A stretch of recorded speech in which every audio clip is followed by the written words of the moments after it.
উন্মোচিত হয়েছে এনসিএল টি-20 আসরের ট্রফি এবং এনসিএলের টি-20 ফরম্যাট বা মিনহাজুল আবেদিন নান্নু ভাই, এনসিএল বা ঘরোয়া যে কোনো একটা টি-20 টুর্নামেন্টের অনেক দিন ধরেই চাওয়া ছিল বাংলাদেশের ক্রিকেটারদের থেকে শুরু করে দর্শকদের সবারই।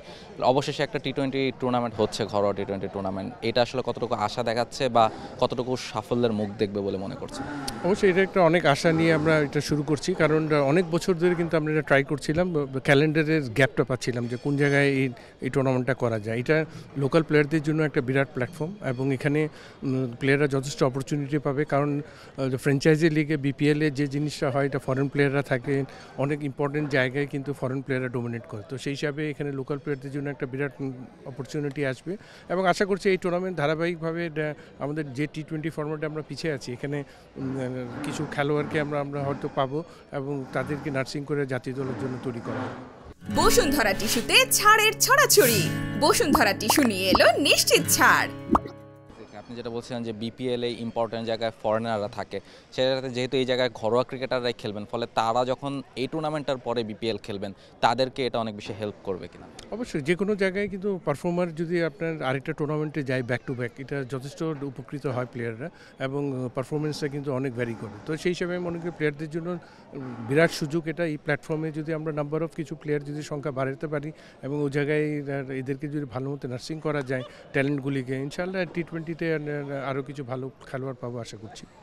বিপিএল নিয়ে অনেক একটা অভিযোগ আছে যে সেই মানের প্লেয়ার টি-20 প্লেয়ার স্পেশালি পাওয়া যাচ্ছে না, যেটা আমরা বলছিলেন, আপনি বলছিলেন যে আমরা খানিকটা পিছিয়ে আছি টি-20তে। সে জায়গা থেকে এই আসরটা বা এই ধরনের ঘরোয়া টি-20 টুর্নামেন্ট কি প্লেয়ার, মানে আমরা কি নতুন কোনো প্লেয়ার খুঁজে পাবো কিনা এই টুর্নামেন্ট? আপনি দেখেন যে কোনো ফরম্যাটে আপনি যদি ডেভেলপ করতে যান, এই জায়গায় কিন্তু খেলোয়াড়দেরকে অনেক খেলোয়াড় কিন্তু অনেক বেশি ম্যাচ দিতে হয়, ম্যাচ প্র্যাকটিসটা দরকার হয়। ওই জায়গায় কিন্তু আমাদের এই অপরচুনিটিটা নাই।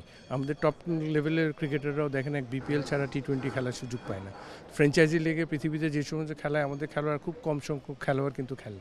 তো সেই সব কিছু ওভারঅল চিন্তাভাবনা করে আপনি যদি দেখেন এখন এই টুর্নামেন্টটা শুরু হয়েছে, যে ধারাবাহিকভাবে চলতে থাকলে তখন দেখবেন খেলোয়াড় এক্সপিরিয়েন্সটা তখন সব জায়গায় ভালো জায়গায় কাজে লাগাতে পারবে।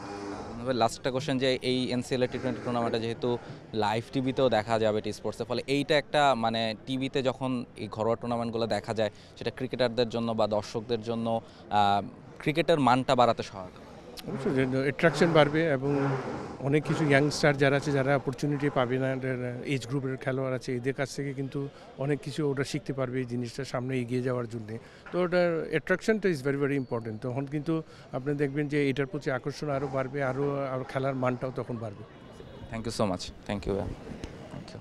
মিনহাজুল আবেদিন নান্নু আমাদের সাথে ছিলেন। তিনি বলছিলেন যে এনসিএল টি-20 যে আসর, সেই আসর থেকে ভালো মানের টি-20 প্লেয়ার তৈরি হওয়ার বা টি-20 প্লেয়ার খুঁজে পাওয়ার আশা তিনি রাখছেন, এবং যেহেতু সবগুলো ম্যাচ আপনারা টি স্পোর্টসের পর্দায় দেখতে পাবেন, ফলে ক্রিকেটের মানটাও অনেকটা বেড়ে যাওয়ার আশা তিনি রাখছেন।